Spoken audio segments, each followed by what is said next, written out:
ចាឥឡូវខ្ញុំសូមជូនកាសែត Nation នេះគឺខាងភាគីថៃនិយាយយ៉ាងម៉េចដែរអំពីកិច្ចប្រជុំជាមួយនឹងសហរដ្ឋអាមេរិកនេះតើសហរដ្ឋអាមេរិករៀបចំឡើងបាទអញ្ចឹងគឺក្រសួងការបរទេសរបស់ថៃបានរាយការណ៍ថាកាលពីថ្ងៃទី26ខែកញ្ញាឆ្នាំ2025ហ្នឹងគឺលោករដ្ឋមន្ត្រីក្រសួងការបរទេសថៃលោកស៊ីហាសាក់ភុងគិតកៅបានចូលរួមនៅក្នុងការពិភាក្សា4ភាគីរវាងសហរដ្ឋអាមេរិកម៉ាឡេស៊ីថៃនិងកម្ពុជាដែលរៀបចំឡើងនៅក្នុងកិច្ចប្រជុំអមជាមួយនឹងសម័យប្រជុំលើកទី80នៃមហាសន្និបាតអង្គការសហប្រជាជាតិនៅក្នុងទីក្រុងញូវយ៉កកិច្ចប្រជុំនោះត្រូវបានរៀបចំឡើងតាមការស្នើសុំរបស់សហរដ្ឋអាមេរិកក្នុងកិច្ចខិតខំប្រឹងប្រែងដើម្បីធ្វើយ៉ាងណាជំរុញឲ្យមានបរិយាកាសស្ថាបនាសម្រាប់ដំណោះស្រាយសន្តិភាពមួយក្នុងបញ្ហាព្រំដែនរវាងថៃនិងកម្ពុជាបើយោងតាមក្រសួងការបរទេសរបស់ថៃគឺការពិភាក្សាគ្នានោះគឺស្ថិតនៅក្នុងលក្ខណៈមិនផ្លូវការនោះទេហើយគឺបានធ្វើឡើងដោយគ្មានលក្ខណៈតម្រូវឲ្យមានការបដិញ្ញាចិត្តគោរពតាមនោះទេឬក៏មានដាក់លក្ខខណ្ឌអ្វីទេអត់មានដាក់លក្ខខណ្ឌទេគឺជាការមួយដែលផ្ដល់ឱកាសឲ្យគ្រប់ភាគីទាំងអស់ដើម្បីចែករំលែកទស្សនៈរបស់គេតើធ្វើយ៉ាងណាដើម្បីកាត់បន្ថយភាពតានតឹងនិងដើម្បីធានាឲ្យមានការគោរពយ៉ាងម៉ត់ចត់ទៅលើកិច្ចព្រមព្រៀងបទជបាញ់នោះបាទប្រទេសថៃបានមើលឃើញថាកិច្ចប្រជុំនេះគឺជាការសាកល្បងនៃការស្មោះត្រង់នៅក្នុងការដោះស្រាយជម្លោះនេះដោយគោលបំណងជាសំខាន់នោះគឺផ្ដោតទៅលើបញ្ហាសន្តិសុខនិងសេរីភាព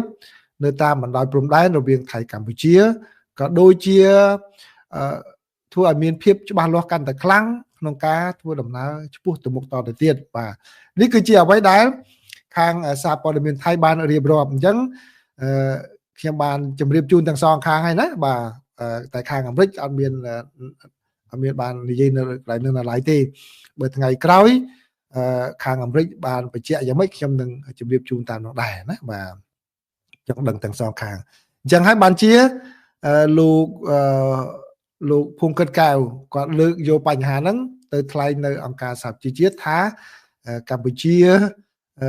ជួបប្រជុំគ្នានឹងហើយស្រាប់តែឥឡូវមកនិយាយនៅនេះទៀតអីចឹងបាទឥឡូវយើងដឹងហើយគឺអ្វីដែលគាត់និយាយហ្នឹងគឺជាការមួយដែលបាទកុហកឲ្យពីព្រោះអីតែកិច្ចប្រជុំនេះខាងគាត់និយាយប្រាប់សារព័ត៌មានថៃខ្លួនឯងនេះគឺជាការមួយដែល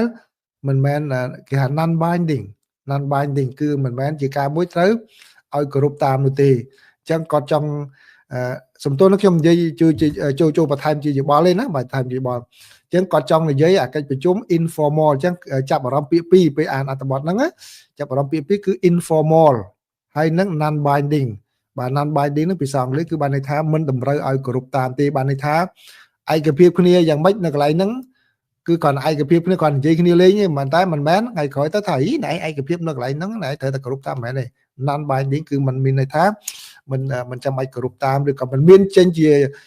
ឯកសារជាលក្ខណៈអីជាផ្លូវការនោះទេបាទអញ្ចឹងណាបាទអញ្ចឹងគឺសូម្បីសារព័ត៌មានគាត់ក៏រាយការណ៍អញ្ចឹងដកសងពីគាត់នឹងតែម្ដងហើយគាត់ទៅយកអត់ឲ្យចង់អត់ឲ្យយើងទៅនិយាយនៅក្នុងវេទិការបស់អង្គការសហប្រជាជាតិនៅពេលដែលយើងនិយាយពីរឿងហ្នឹងគាត់ថាគាត់ខកចិត្តណាកម្ពុជាដើរតួជាជនរងគ្រោះខ្ញុំទៅសរសេរសន្ទរកថារបស់ខ្ញុំឡើងវិញដើម្បីនិយាយរឿងហ្នឹងឆ្លើយតបជាមួយនឹងកម្ពុជាបាទគាត់ទៅជានិយាយអញ្ចឹងទៅវិញហើយបើសារកម្ពុជាអត់និយាយមើលគាត់មកពីក្រោយកម្ពុជាហ្នឹងគាត់ប្រលះបាទគាត់ប្រលះថាកម្ពុជាមិនហ៊ាននិយាយទេណាគឺថៃចិត្តល្អចិត្តអីណាបាទអញ្ចឹងគឺរឿងហ្នឹងវាអញ្ចឹងហើយបានជារឿងសំខាន់ណាស់ដែលត្រូវឲ្យបង្ហាញឲ្យទាំងសងខាងឲ្យបានឲ្យប្រិមិត្តបានដឹងបាទអញ្ចឹងជូនប៉ុណ្ណឹងណាជូនប៉ុណ្ណឹងឥឡូវនេះសូមដកស្រង់តើសារព័ត៌មាននានាគេរាយការណ៍យ៉ាងម៉េចអំពីការថ្លែងរបស់លោកប្រាក់សុខុនដែលជារដ្ឋមន្ត្រីក្រសួងការបរទេសរបស់កម្ពុជានៅឯមហាសន្និបាតរបស់អង្គការសហប្រជាជាតិហើយនឹងលោកភួងកិតកែវបាទដែលជារដ្ឋមន្ត្រីក្រសួងការបរទេសថៃនៅមហាសន្និបាតអង្គការសហប្រជាជាតិហ្នឹងតើសារព័ត៌មាននានាកម្ពុជានិងថៃហ្នឹងតើ គាត់រាយការណ៍យ៉ាងម៉េចផ្ដោតទៅលើយ៉ាងម៉េចចឹងខ្ញុំសូមខ្ញុំមិនអាចដាក់រូបអស់ចឹងខ្ញុំបញ្ចូលរូបតាហ្នឹងទុកសិនប៉ុណ្ណឹងហើយខ្ញុំសូមអានឈ្មោះសារព័ត៌មានហ្នឹងឲ្យចំណងជើងដើម្បីជាជូនប្រិមិត្តអញ្ចឹងបាទហ្នឹងសារព័ត៌មានខ្លះមួយថ្ងៃក្រោយចង់ធ្វើសារព័ត៌មានដល់បងប្អូនហ្នឹងគេត្រូវធ្វើ review សារព័ត៌មាន review យ៉ាងដែរនៅខាងក្រៅនេះគេចូលចិត្តពិសេសនៅបារាំងនៅអីហ្នឹងគឺគេចូលចិត្តធ្វើ review សារព័ត៌មានយ៉ាងដែរក្រោយពីព្រឹត្តិការណ៍ធំៗកាត់ឡើងចឹងមកឥឡូវនេះខ្ញុំសូមដកមុនគេហ្នឹងគឺ Cambodia នេះដែលខ្ញុំដាក់រូបហ្នឹងឲ្យឃើញហ្នឹងគឺ Cambodia នេះគាត់ថាចំណងជើងរបស់គាត់គាត់ថាសន្តិភាពរងការគំរាមកំហែងកម្ពុជាស្វែងរកការសង្កេតត្រួតពិនិត្យមើលពីអង្គការសហជីវជាតិហើយនិងអន្តរជាតិបាទហើយគាត់ចាប់ផ្ដើមសរសេរដោយនិយាយថាលោកប្រាក់សុខុនដែលជារដ្ឋមន្ត្រីក្រសួងការបរទេសកម្ពុជានឹងគឺកាលពីថ្ងៃទី27ហ្នឹងគឺប្រកាសបដិសេធចោលនៅសកម្មភាពឯកតោភាគីរបស់ថៃលើមកកម្ពុជាដោយសង្កត់ធ្ងន់អំពីសិទ្ធិរបស់ពលរដ្ឋកម្ពុជាសន្តិភាពដែលរងការគំរាមកំហែងដោយប្រទេសជិតខាងរបស់ខ្លួនហើយបានអំពាវនាវឲ្យមេដឹកនាំពិភពលោកនិងអង្គការសហប្រជាជាតិគឺធ្វើយ៉ាងណាបាទប្រើប្រាស់អំណាចរបស់ខ្លួនបាទដើម្បីការពាររឿងនេះបាទដោះស្រាយរឿងនេះបាទហើយគឺគាត់ដកស្រង់ពីសន្ទរកថារបស់លោកប្រាក់សុខុនដែលនៅក្នុងនោះបាននិយាយថាអ្នកជិតខាងរបស់ខ្លួនម្នាក់គឺអត់បាននិយាយឈ្មោះថៃទេបាទគឺបានប្រើប្រាស់កម្លាំងរបស់ខ្លួនបាទហើយធ្វើផែនទីដោយឯកតោភាគីជាជាងគោរពតាមសន្ធិសញ្ញាដែលមានលក្ខណៈគោរពតាមផ្លូវច្បាប់ដែលមានរវាងប្រទេសទាំងពីរបាទនេះគឺជាសារព័ត៌មានរបស់ខាងកម្ពុជាគឺ Cambodianes បាទហើយនៅខាងបន្តមកទៀតគឺសារព័ត៌មានគិរីប៉ុស្តិ៍គាត់បាននិយាយដែរចំណងជើងគាត់ថាសន្តិភាពដែលទទួលបានដោយកម្ររបស់កម្ពុជាឥឡូវនេះត្រូវបានរងការបំផ្លាញដោយសារតែចំនួនព្រំដែននេះបើតាមលោកប្រាក់សុខុនដែលប្រាប់ទៅដល់មហាសន្និបាតរបស់អង្គការសហជីវជាតិបាទគាត់ចាប់ផ្ដើមមកដោយនិយាយថាលោករដ្ឋមន្ត្រីក្រសួងការបរទេសកម្ពុជានឹងបានអំពាវនាវឲ្យពិភពលោកមេដឹកនាំពិភពលោកនិងអង្គការសហជីវជាតិជួយដើម្បីដោះស្រាយចំនួនជាមួយនឹងប្រទេសថៃដោយកត់សម្គាល់ថាសន្តិភាពដែលរកបានដោយកម្រក្នុងរយៈពេលជាច្រើនទសវត្សរ៍មកនេះឥឡូវនេះត្រូវបានធ្វើឲ្យខូចដោយសារតែការវាយប្រហារជាបន្តបន្ទាប់ដែលជាការរំលោភនិងបទជបាញ់បាទនេះគឺជាសេចក្តីរាយការណ៍របស់គិរីប៉ុស្តិ៍បាទជាភាសាអង់គ្លេសណាពួកខ្ញុំជូនជាភាសាអង់គ្លេសដើម្បីឲ្យចង់ដឹងថានៅពេលដែលសារព័ត៌មានចេញជាភាសាអង់គ្លេសអញ្ចឹងតែនៅអន្តរជាតិគេមើលឃើញយ៉ាងម៉េចដែរបាទគេមើលហ្នឹងបើតែបើសេជាភាសាខ្មែរគាត់ទៅអ្នកបកប្រែអញ្ចឹងប៉ុន្តែបើអ្នកមកគាត់មិនមានអ្នកបកប្រែគឺបាទគឺនេះទេបាទគឺគាត់មិនយល់អស់បាទអញ្ចឹងណាបាទអញ្ចឹងបើសិនមានអង់គ្លេសអញ្ចឹងវាជួយជំនួយច្រើនឥឡូវកាសែត The Nation វិញកាសែត The Nation របស់ថៃវិញចំណងជើងរបស់គាត់ថារដ្ឋមន្ត្រីកម្ពុជាបានចោទប្រកាន់អ្នកជិតខាងថាធ្វើឲ្យខូចសន្តិភាពចំណងជើងរបស់ Nation មួយគាត់និយាយចឹងហើយគាត់បាននិយាយថាអូរដ្ឋមន្ត្រីក្រសួងការបរទេសរបស់កម្ពុជាបានចោទអ្នកជិតខាងរបស់ខ្លួនមួយថាធ្វើឲ្យខូចខាតទៅដល់សន្តិភាពតាមរយៈការធ្វើចំណាត់ការយោធាជាឯកតោភាគីហើយនឹងប្រើប្រាស់ផែនទីមិនផ្លូវការជាជាងផែនទីដែលអន្តរជាតិទទួលស្គាល់ហើយគាត់បានបន្តថាលោករដ្ឋមន្ត្រីក៏បាននិយាយទៅដល់អំពីការបណ្ដេញនឹងការគម្រាមកំហែងបណ្ដេញពលរដ្ឋកម្ពុជាចេញពីតំបន់ចំនួននៅព្រំដែនដែលជាការរំលោភនឹងបទជបាញ់និងអធិបតេយ្យភាពរបស់កម្ពុជាលោកក៏បានសង្កត់ធ្ងន់ថាកម្ពុជាបានគោរពដោយម៉ត់ចត់ទៅនឹងបទជបាញ់ហើយនឹងគឺអនុវត្តការអត់ធ្មត់បាទបើទោះបីជាមានការរំលោភជាបន្តបន្ទាប់ក្នុងនោះរួមមានការចោទប្រកាន់ដោយមិនពិតថាកម្ពុជាជាអ្នកបង្កចំនួនហើយលោករដ្ឋមន្ត្រីក៏បានអំពាវនាវឲ្យមានដំណោះស្រាយដោយសន្តិវិធីនៅក្នុងការចរចាតាមរយៈការចរចានិងទទូចឲ្យអ្នកជិតខាងរបស់ខ្លួនគោរពតាមបទជបាញ់គ្នាកិច្ចព្រមព្រៀងទ្វេភាគីនិងច្បាប់អន្តរជាតិបាទលើកទី1ហើយដែលខ្ញុំឃើញ Nation សរសេរឲ្យមកកម្ពុជាដោយមានលក្ខណៈ ឆ្លោះការពិតថាកម្ពុជានិយាយអ្វីផ្សាយអញ្ចឹងបាទក៏ប៉ុន្តែចំណងជើងមួយទៀតរបស់គាត់មួយនោះក៏កាចសាហាវដែរពេលដែលគាត់ដកសំពីខាងថៃវិញបាទឥឡូវខ្ញុំជូនពីអ្វីដែលគាត់និយាយពីភាគីកម្ពុជាគឺគាត់ឆ្លោះបញ្ចាំងអញ្ចឹងដែរណាឆ្លោះបញ្ចាំងអញ្ចឹងដែរអញ្ចឹងឥឡូវខ្ញុំសូមដកស្រង់មួយទៀតគឺពីកាសែតខៅសូត្រម្ដងខៅសូត្ររបស់ថៃគាត់និយាយថាម៉េចចំណងជើងគាត់ថាថៃនិងកម្ពុជាប៉ះគ្នានៅឯមហាសន្និបាតរបស់អង្គការសហប្រជាជាតិអំពីបញ្ហាចំនួនព្រំដែនបាទចំណងជើងនេះមិនជាខ້ອຍទេខ្ញុំបើខ្ញុំក៏ខ្ញុំសរសេរយ៉ាងដែរបាទក៏ប៉ុន្តែនៅពេលដែលគាត់សរសេរជួខាងក្នុងគាត់ថាកម្ពុជានិងថៃបានផ្លាស់ប្ដូរពាក្យសម្ដីចោទប្រកាន់គ្នាយ៉ាងមានកម្ដៅបាទយ៉ាងក្តៅគគុកនៅឯមហាសន្និបាតរបស់អង្គការសហប្រជាជាតិកាលពីថ្ងៃសៅរ៍ដោយប្រទេសទាំងពីរបង្ហាញនៅដំណើររឿងខុសគ្នាទាំងស្រុងអំពីមូលហេតុដែលធ្វើឲ្យមានការតានតឹងកាន់តែកើនឡើងនៅចំនួនព្រំដែនដែលបានគម្រាមទៅដល់កិច្ចព្រមព្រៀងសន្តិភាពដែលគម្រាមទៅដល់សន្តិភាពដែលផុយស្រួយរវាងប្រទេសជិតខាងអាស៊ានទាំងពីរនេះដោយថ្លែងនៅក្នុងថ្ងៃទី5នៃមហាសន្និបាតរបស់អង្គការសហប្រជាជាតិការពិភាក្សាទូទៅគឺរដ្ឋមន្ត្រីក្រសួងការបរទេសថៃលោកភូមិកិតកែវក៏បានថ្លែងដោយមិនបានព្រៀងទុកមុនណាគឺស្ដីឲ្យកម្ពុជាថាកម្ពុជាគឺបានបង្ខំឲ្យគាត់សរសេរសន្និកថាឡើងវិញចឹងបាទខៅសូតគាត់រាយការណ៍ក៏រៀងល្អរបស់គាត់ដែរគឺគាត់ខិតខំបង្ហាញភាគីទាំងសងខាងឲ្យបានដឹង